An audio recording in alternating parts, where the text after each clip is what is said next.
Muy buenas noches, tengan todos ustedes. Bienvenidos a este evento muy especial. Hoy día, justamente, como lo hemos anunciado, es el cuarto aniversario de la cuarta transformación. Y creo que es un acontecimiento que ha sido visto por toda la población peruana también, por la hermandad que nos une México, no solamente con Perú, no solamente por el tema político y las características muy similares a las que estamos pasando, sino porque hay una hermandad histórica, de siglos, ancestral. México y Perú han sido dos culturas que han estado muy paralelas, muy simultáneas de desarrollo y con los mismos valores culturales, éticos, políticos que se han desarrollado en nuestras civilizaciones. De modo que un vínculo muy estrecho nos une desde hace muchos siglos y como lo ha señalado siempre López Obrador, y creo que es un deber también de cada uno de nosotros rescatarlo, toda nuestra nueva era en política que queremos desarrollar está basado justamente en aquellos valores ancestrales que han sido pues materia de desprecio por parte de los colonizadores, y creo que ese es un elemento que nos une bastante a nuestros países. Pero lo más importante, obviamente, es las circunstancias políticas ahora que están hermanándonos en un futuro común, en un futuro nuevo. Y creo que en este caso López Obrador ha marcado un hito, ya está mirando mucho más a América Latina, está mucho más mirando un periodo distinto y está acompañando lo que está desarrollándose en América Latina como fuerzas alternativas para generar un cambio en toda América Latina de justicia, de paz, de soberanía sobre todo, ¿no? Y creo que en este caso está jugando un rol solamente importante. Pero en particular nos interesa mucho Perú porque son similares. En general América Latina, en toda América Latina tenemos ese comportamiento de reacción de la derecha muy fuertes, que López Obrador ha sabido manejarlo con mucha calidad, con mucha firmeza, con mucha fuerza, y la demostración que ha tenido ahora en el Zócalo realmente es una demostración increíble de capacidad de poder movilizar a la gente, gobernar con ella, entenderse de manera directa. Si hemos visto las manifestaciones, ustedes han estado seguramente en las partes bajas, pero nosotros hemos podido ver las intervenciones que han hecho a la gente en la calle, ¿no? Realmente han tenido unas entrevistas increíbles, la espontaneidad de la gente, el amor, el deseo de hacer las cosas en pareja con su presidente, cómo lo recordaban, cómo las anécdotas que han ido contando. Y lo más importante de todo, que siempre ha tenido los vestimentas, los colores, toda la sangre se han manifestado ahí, a pesar de que ser una ciudad obviamente muy capitalina y las distancias son mucho más largas que cualquier parte del Perú, pero han asistido delegaciones de casi todas las regiones, y creo que es una expresión también de unidad de toda la Federación Mexicana. Bueno, vamos a dar paso a un comentario de Carlos Figueroa. Ya ustedes creo que lo han conocido a través de nuestros mensajes que ha sido claramente difundido por todos ustedes, pero creo que de alguna forma están ahí expresados algunas líneas. Él es un compañero que viene de Venezuela, pero que tiene mucha experiencia en el desarrollo en México. Ha estado mucho Guatemala, Guatemala, de de Guatemala. Guatemala, perdón, ha estado mucho tiempo en México, casi desde la infancia, para poder acompañar todo el proceso de desarrollo de México. Desarrollado su doctorado también en la Universidad de México, en la Autónoma, de modo que tiene todos los carteles y ha trabajado de cerca con el Comité Ejecutivo Nacional, nada menos que en el tema de los derechos humanos, que es una cosa fundamental que México, López Obrador se encargó de señalar con primera instancia. Estamos acá con las poblaciones indígenas. La primera frase, si no mal recuerdo, de López Obrador ha sido esa, justamente, ¿no? Reivindicar los pueblos originarios, de una manera que realmente es un cambio de paradigma en todos los presidentes que están surgiendo nuevos en el país, un cambio de paradigma, de reconocer que tenemos una cultura, que tenemos unos pueblos originarios a los cuales nos debemos históricamente y tenemos una deuda histórica muy grande que pagar. Así que muchas gracias, Carlos, por tu presencia aquí en esta audición muy especial para el Perú.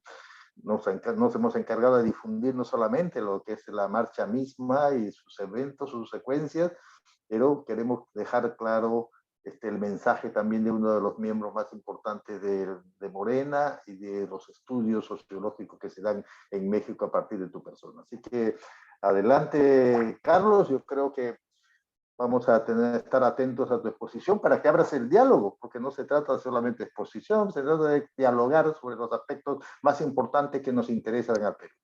Muchas gracias, Carlos, y adelante. Tu micro está cerrado todavía.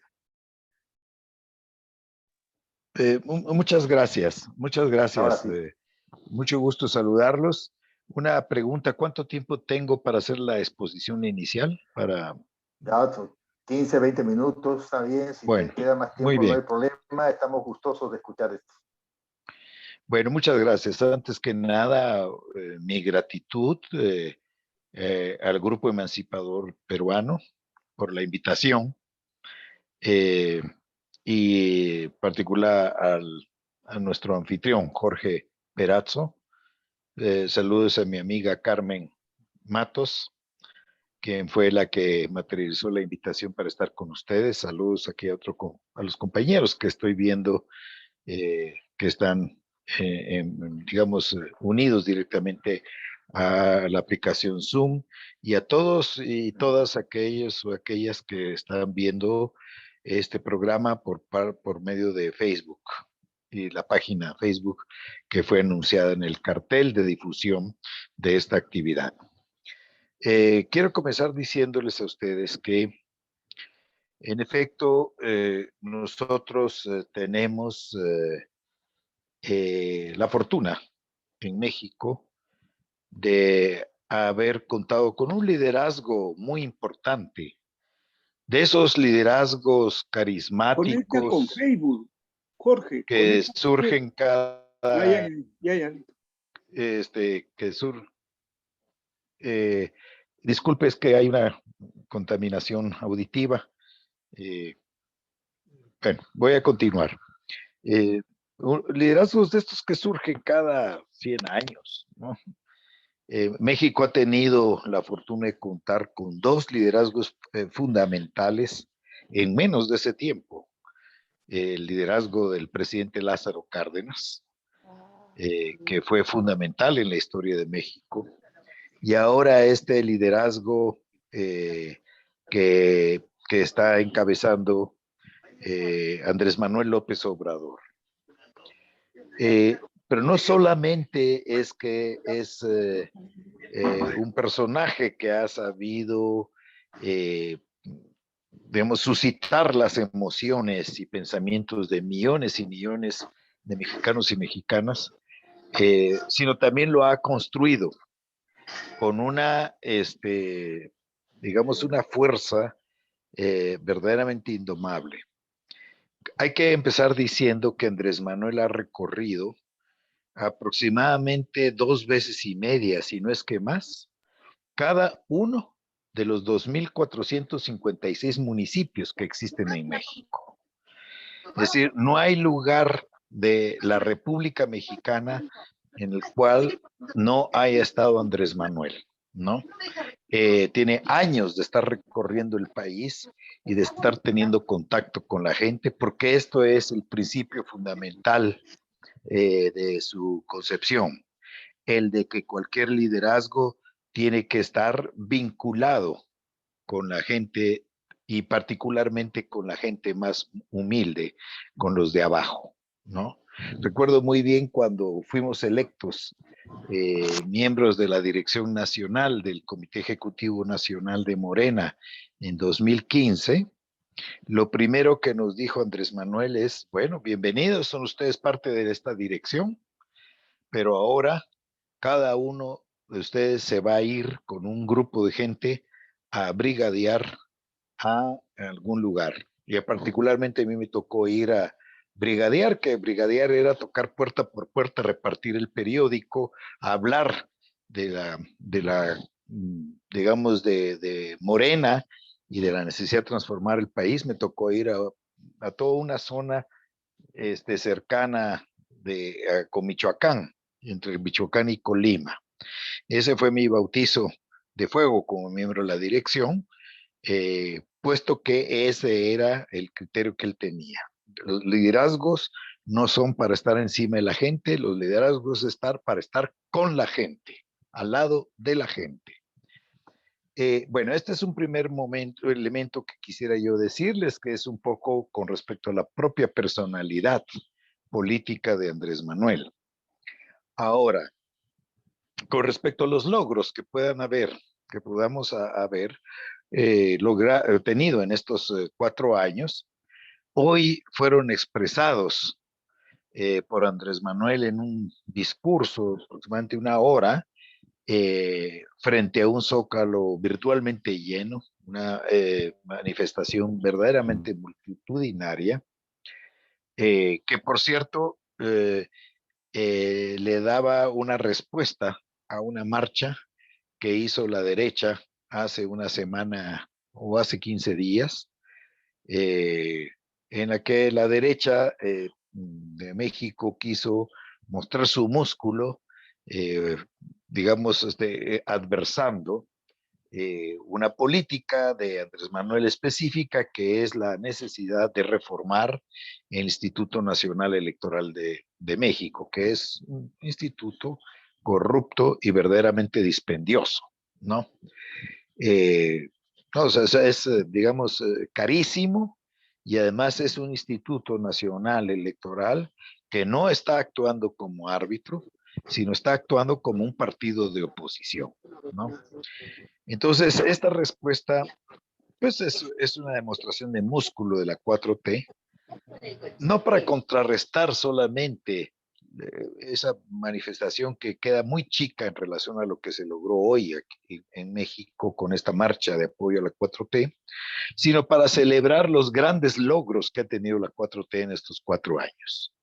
Y esos, yo diría que el principal logro que ha tenido la 4T es un logro político, del cual no se puede medir en términos cuantitativos, sino es una apreciación cualitativa, y tiene que ver con la naturaleza del poder político.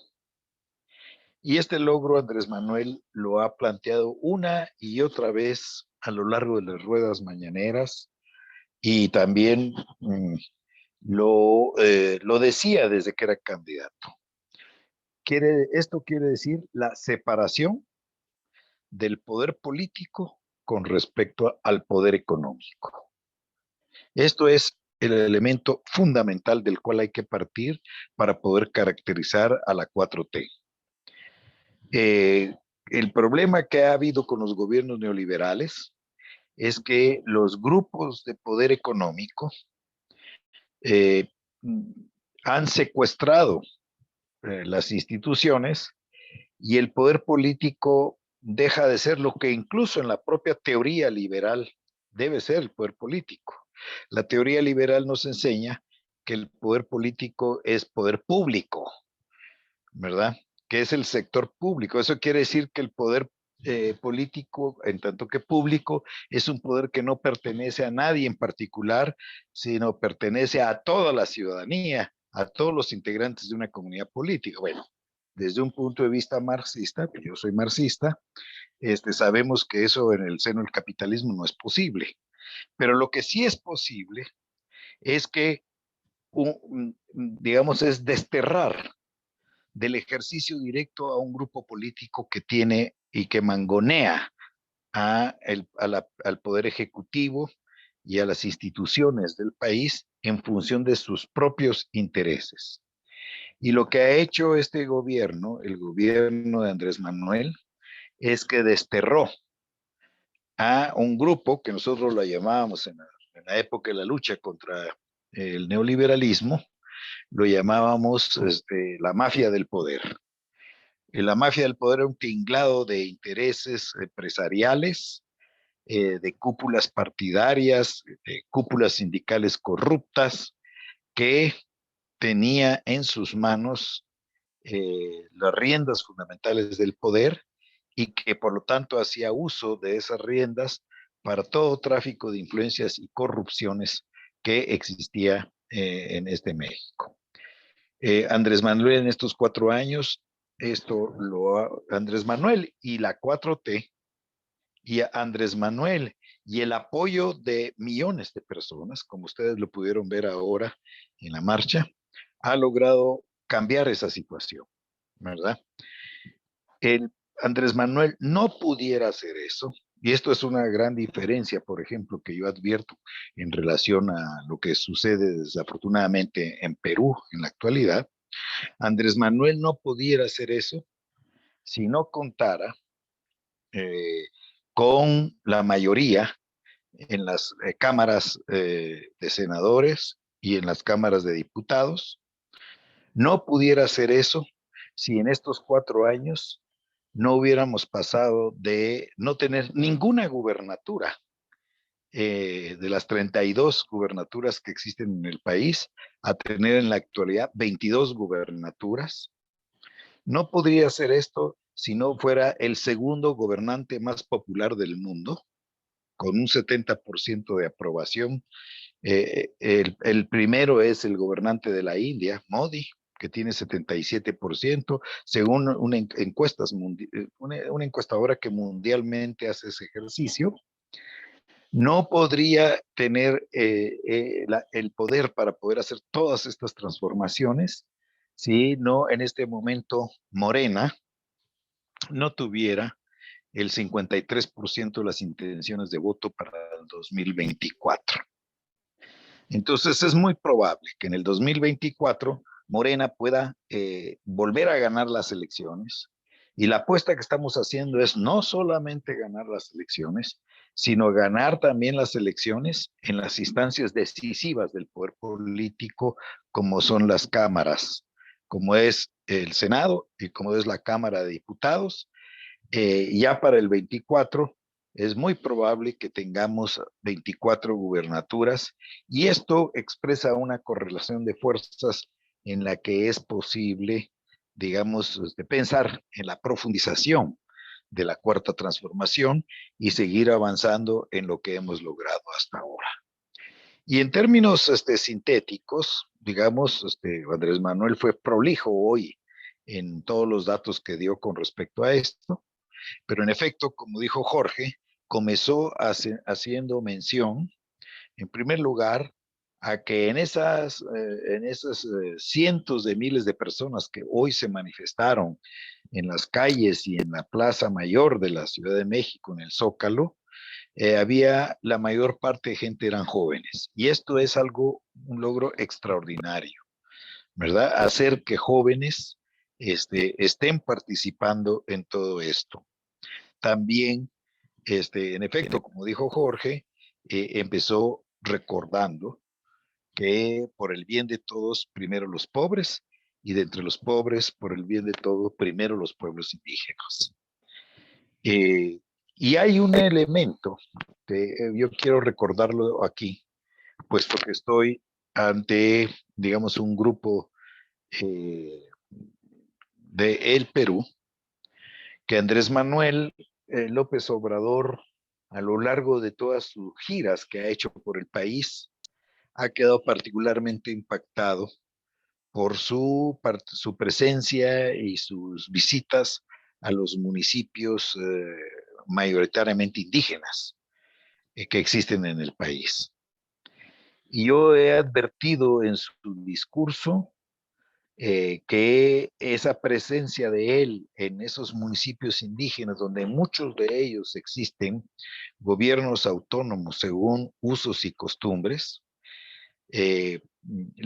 lo que más le ha impresionado a él son, digamos, el espíritu comunitario que existe en esos pueblos indígenas, el espíritu solidario, el espíritu que va más allá de un individualismo que se ha pregonado desde los propios intereses que pregona el capitalismo, y por supuesto el individualismo que pregona el neoliberalismo. Y esto me ha hecho recordar cómo, por ejemplo, José Carlos Mariátegui, en los 7 ensayos sobre la realidad social peruana, valoró profundamente el impacto que podía tener en una sociedad la presencia del AILU en la vida política de esa sociedad.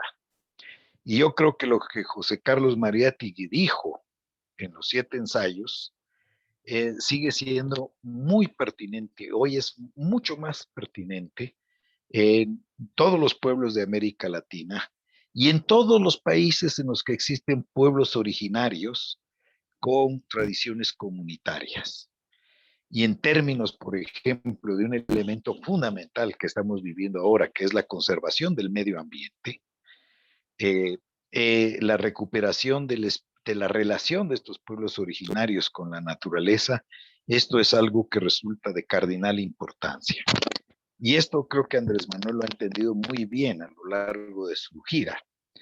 Más allá de que pudiera yo expresarle brevemente, para no excederme en el tiempo que me han dado, algunos logros sociales, como por ejemplo el hecho de que el 85% de los 35 millones de hogares que existen en México han recibido por lo menos alguno de los programas sociales que el gobierno de la 4T ha implementado. Estos programas sociales son, para decirles algunos, el programa de pensiones para adultos, que es un programa universal, ¿verdad? En el cual los adultos mayores, o sea, los que tenemos más allá de 65 años y más allá de 60 en el caso de los pueblos indígenas, todos sin excepción, independientemente de sus ingresos, reciben una pensión bimestral por el hecho de ser adultos mayores. Y esto es, digamos, puede parecer una cantidad muy pequeña, ¿verdad? Aproximadamente son como unos $220 bimensuales, pero según la CEPAL, este tipo de programas ha disminuido sustancialmente los márgenes de pobreza dentro de los adultos mayores en México. Si esto lo unimos a, digamos, todo lo que implica las becas para discapacitados, las becas para niños y jóvenes que están estudiando los diversos niveles de estudios del país, las becas para los jóvenes que están estudiando en la educación media superior, las becas para los estudiantes universitarios de bajos ingresos que están siendo beneficiados. Después les puedo dar las cifras, ¿no? El hecho de que en todos estos 4 años el salario mínimo se haya aumentado en un 62% y que el cometido del actual gobierno sea que al final del periodo de gobierno de Andrés Manuel, que va a ser en 2024, el salario mínimo se haya aumentado en un 100% cuando tenía décadas enteras bajo los gobiernos neoliberales que había sido sustancialmente disminuido. Estos porcentajes que le estoy dando, se los estoy dando en términos reales, es decir, descontando el nivel de inflación, ¿no? Creo yo que otro elemento que es muy importante es cómo se logra esto. La propaganda reaccionaria lo que dice es que los gobiernos populistas, y con esto de populistas lo pongo yo entre comillas, porque es una caracterización reaccionaria. Eso de populismo, populismo sabemos que es, yo soy sociólogo, la sociología latinoamericana caracterizó muy bien lo que era el populismo, como aquellos gobiernos que iniciaron un proceso de modernización capitalista y que hicieron uso de las masas para hacer esa modernización capitalista y que tienen ejemplos muy concretos en Perón, en Getulio Vargas, en Velasco Ibarra y otros ejemplos muy concretos. Esa palabra de populismo se convirtió en el sinónimo de comunismo, ¿verdad? Entonces ahora ya no dicen comunista, aunque ahora la derecha neofascista ya está volviendo a usar el término comunismo y dice que el populismo no es más que la máscara del comunismo. Pero bueno, uno de los planteamientos que dice todas las derechas es de que el populismo lo que hace es gastar irresponsablemente el erario público para propiciar políticas demagógicas, como que él califica las políticas sociales. Lo que ha sucedido con el gobierno de Andrés Manuel es que ha aplicado fórmulas muy sencillas.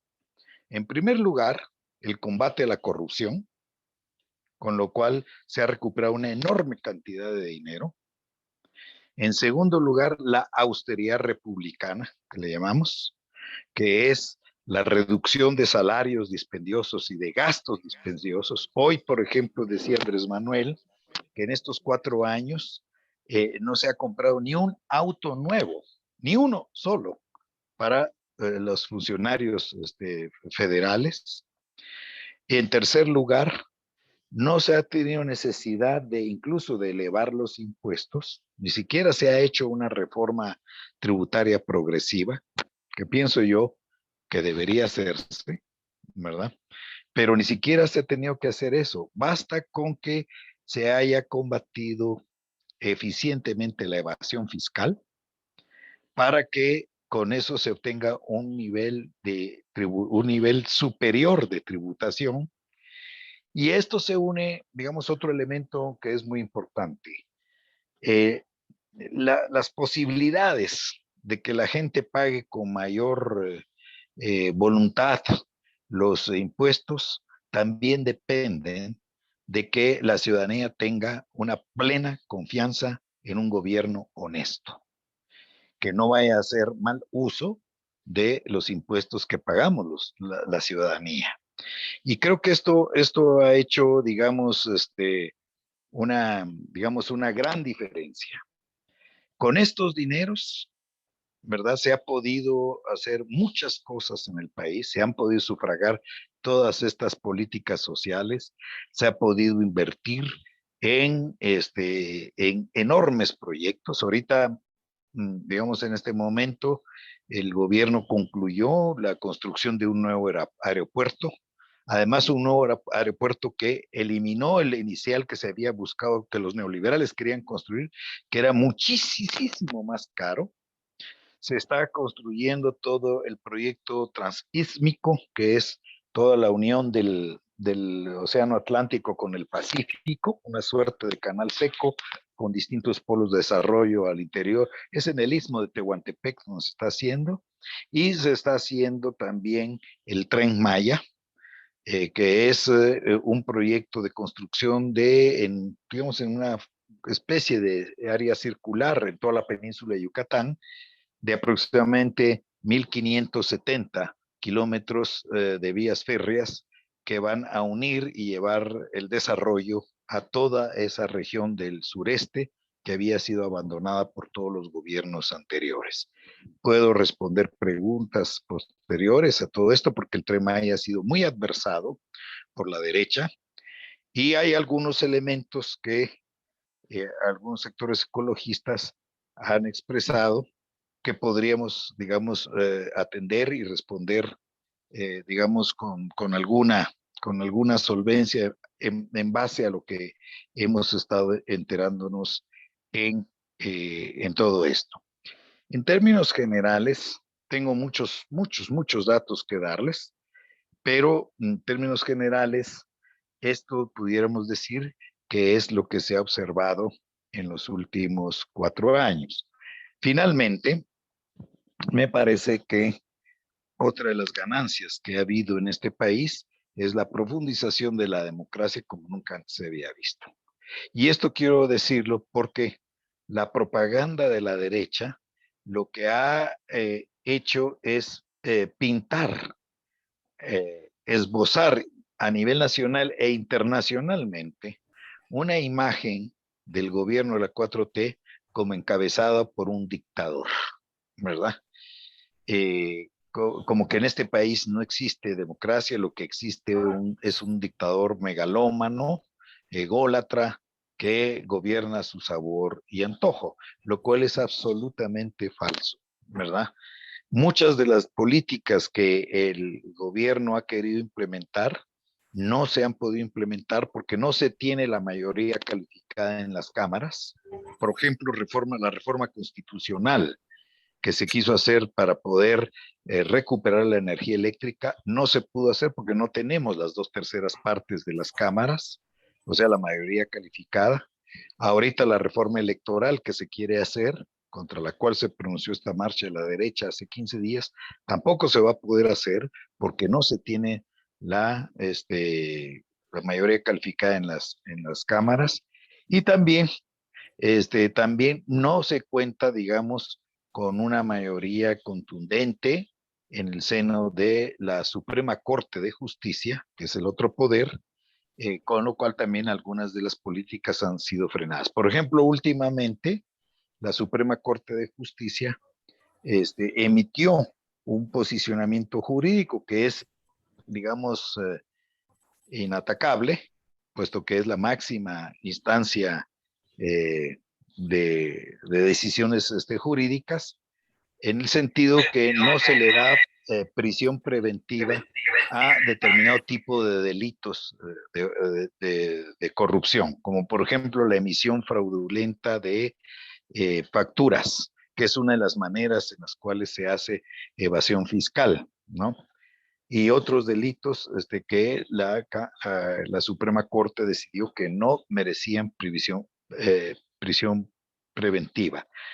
Hubo incluso el intento de eliminar la prisión preventiva para acá, lo cual hubiera sido terrible, puesto que tenemos un gravísimo problema con la solvencia moral de buena parte de los jueces de este país.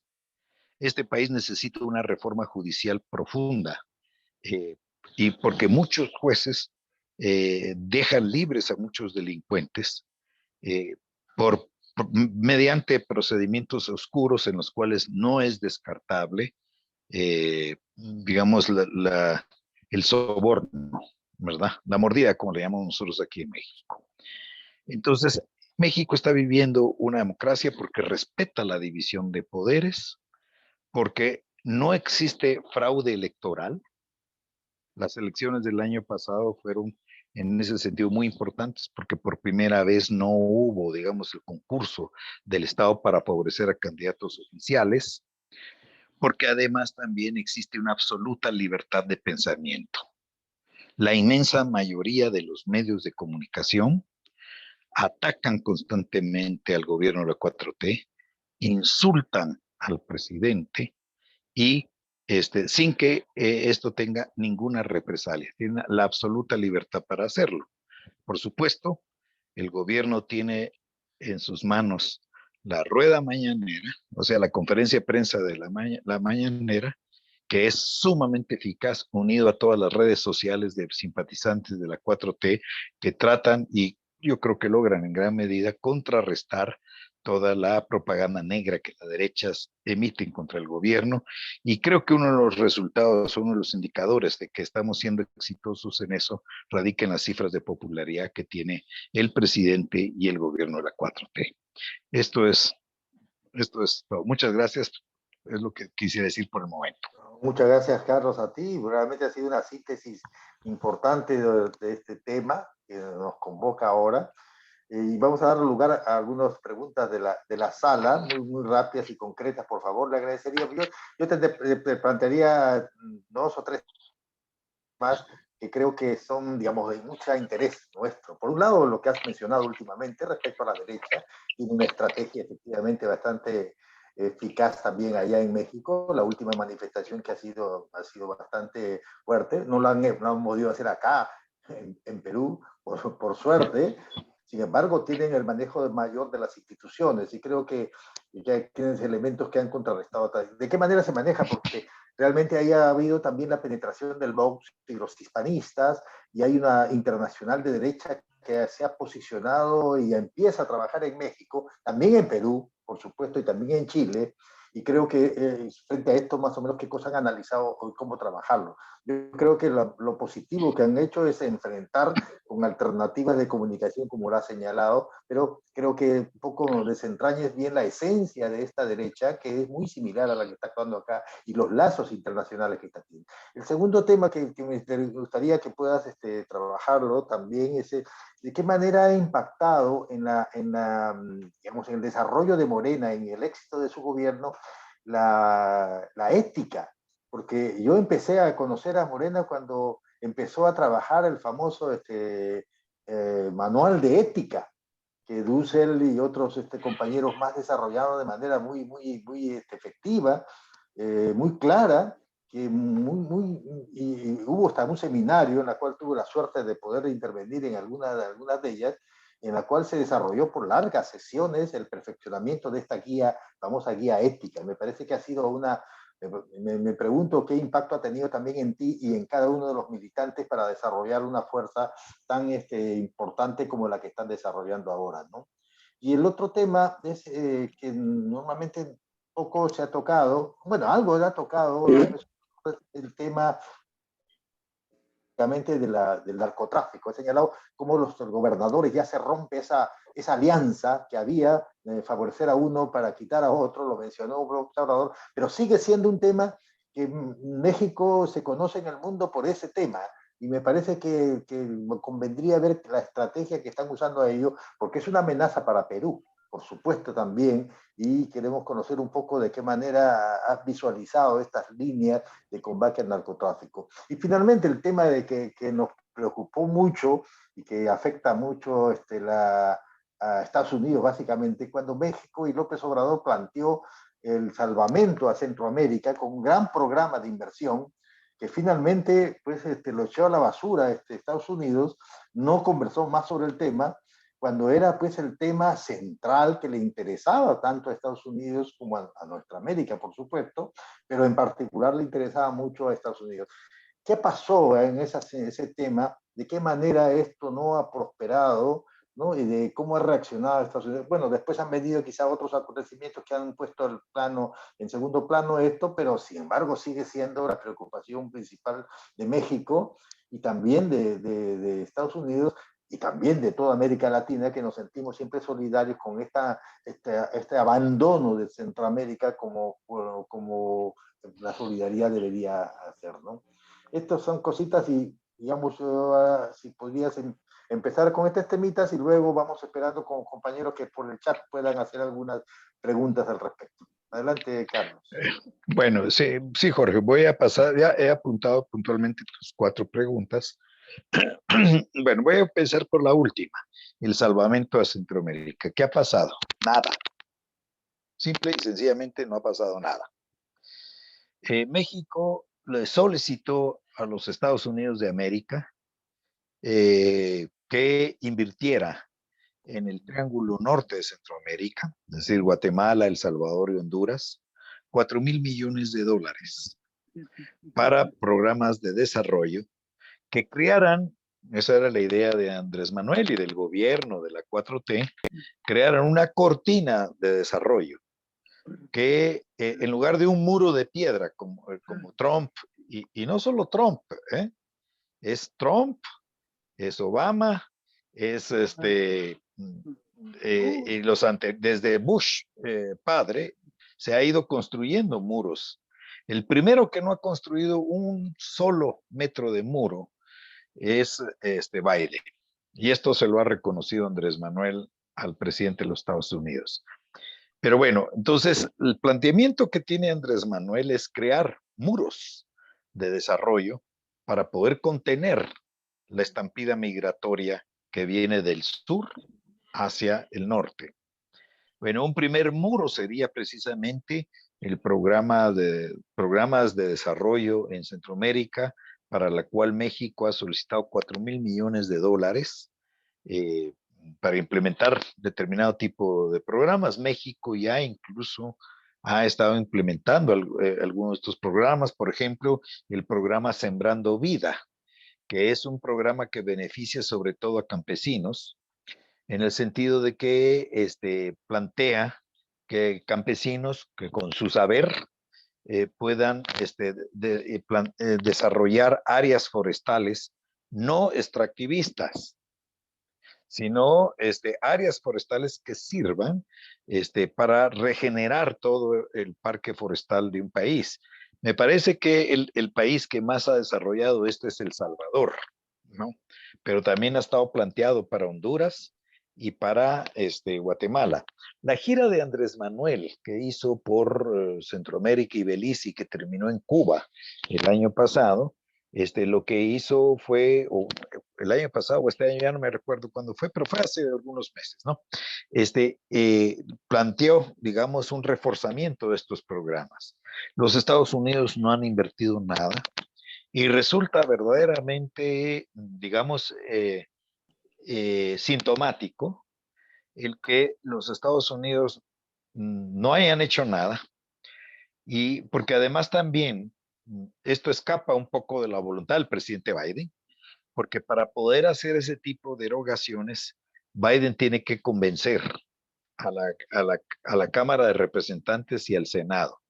Esto tiene que ser una decisión del Poder Legislativo y eso es lo que no ha podido hacer Biden, según lo que el propio Andrés Manuel ha expresado. Pero fíjense ustedes, tanto la Cámara de Representantes como el Senado se puso particularmente entusiasta para erogar 33.000 millones de dólares para dotar de armamento a Ucrania en el contexto de la guerra que ha provocado la invasión de Rusia a Ucrania, ¿no?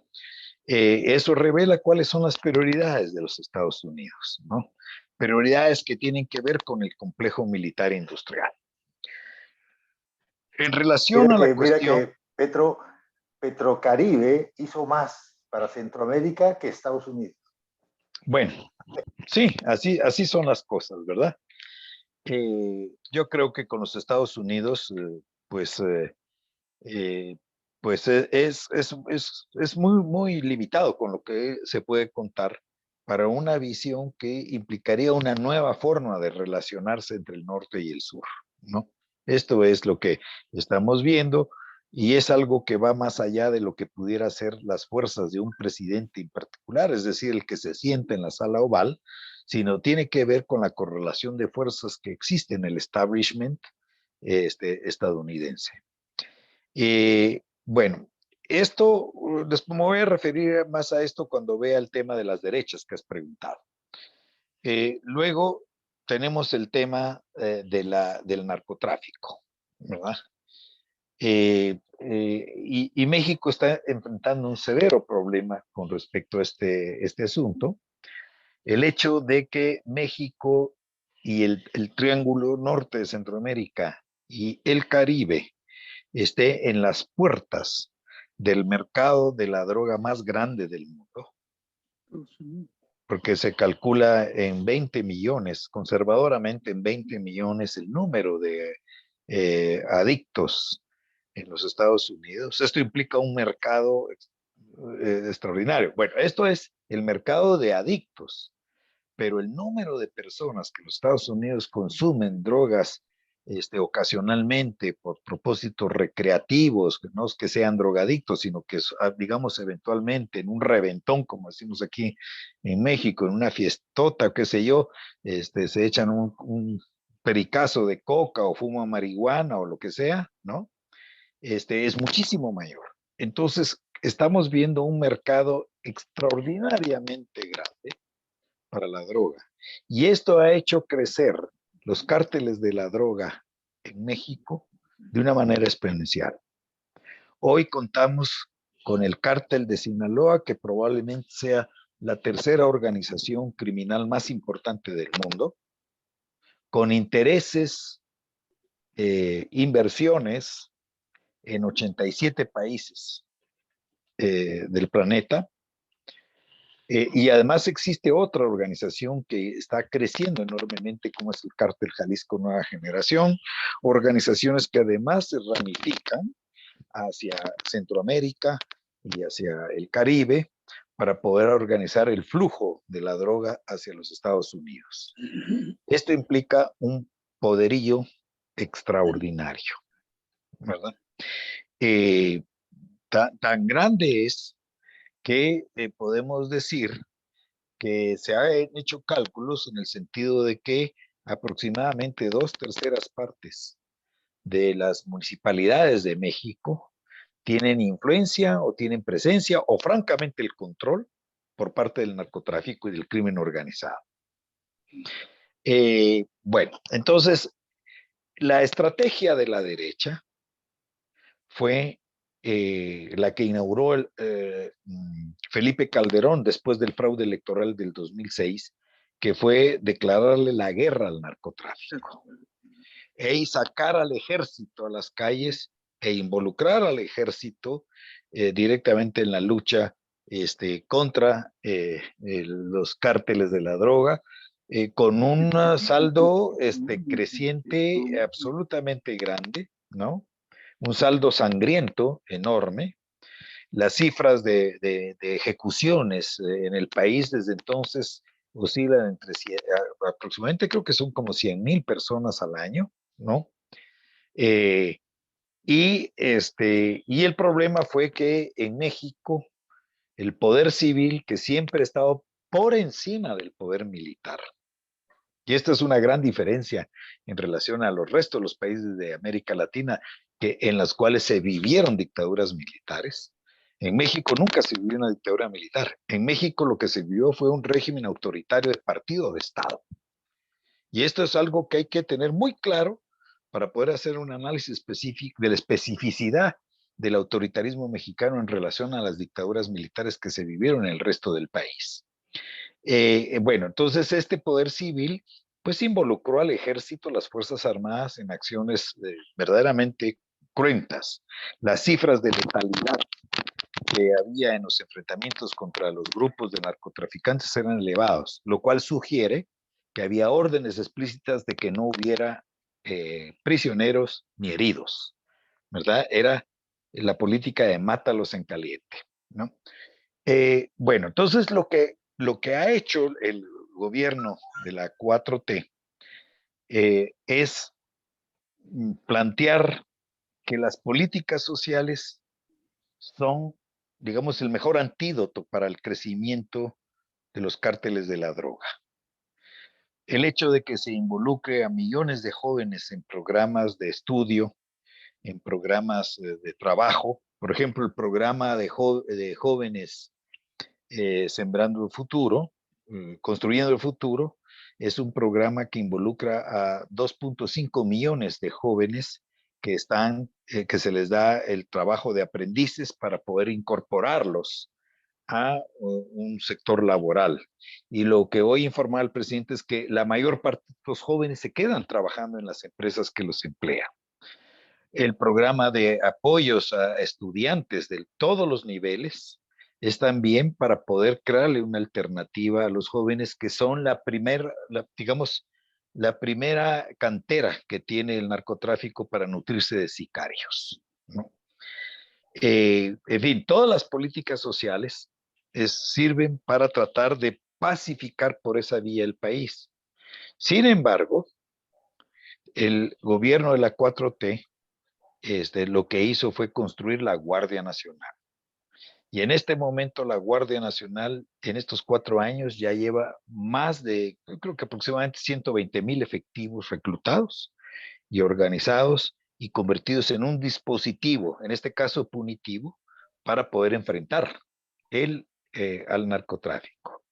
También la estrategia del gobierno ha sido plantear con una fecha de temporalidad fija el involucramiento de las Fuerzas Armadas en el combate al narcotráfico.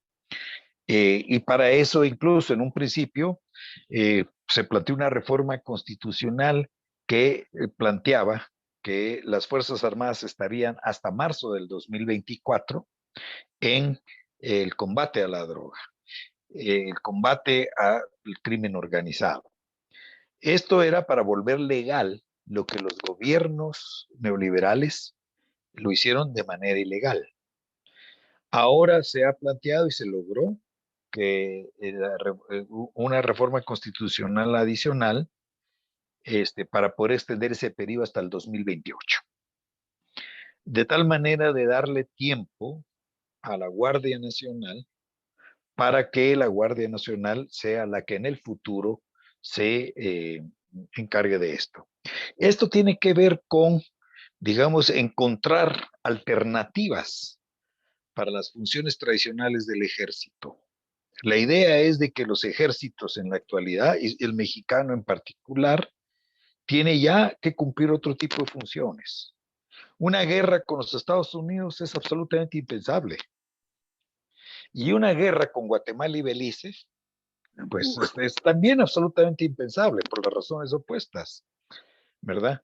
Por lo tanto, ante esa crisis de emisión a las Fuerzas Armadas, hay que encontrarle otras salidas. Y otras salidas ha sido la de involucrarlos en proyectos civiles. La distribución de vacunas, por ejemplo. Durante la pandemia se distribuyeron aproximadamente 228 millones de vacunas para poder contrarrestar la pandemia. El ejército cumplió un papel fundamental en la distribución y administración de esas vacunas, porque además es la institución que más organizada y disciplinada está para poder cumplir estas funciones. Los ha metido Andrés Manuel también a los proyectos de obra, de construcción y obra pública, porque el ejército tiene unos ingenieros militares extraordinarios. El ejército tiene médicos, dentistas también extraordinarios.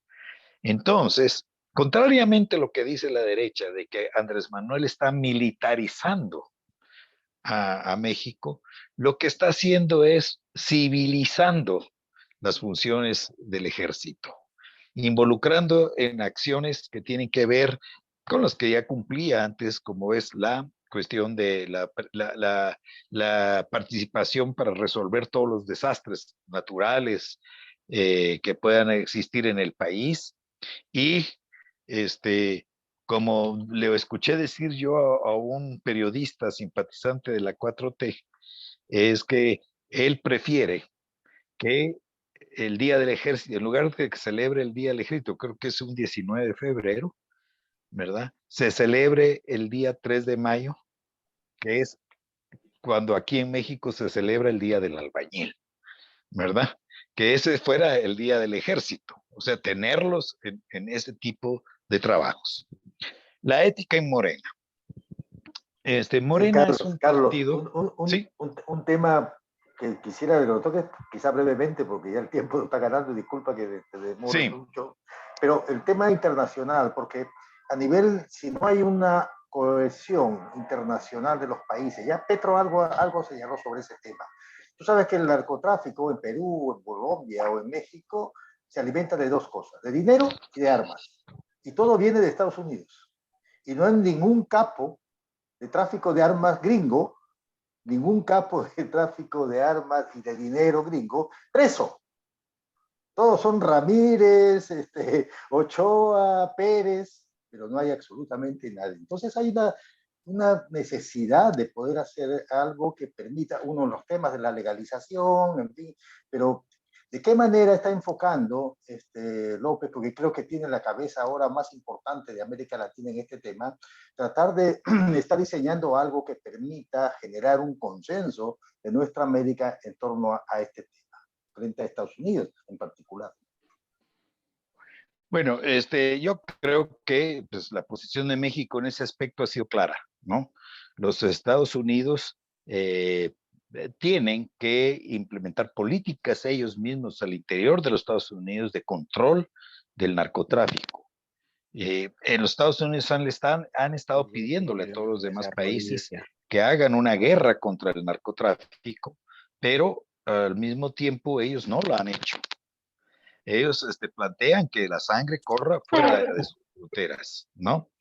Y en segundo lugar, México ha estado planteando la necesidad de, de que Estados Unidos controle el tráfico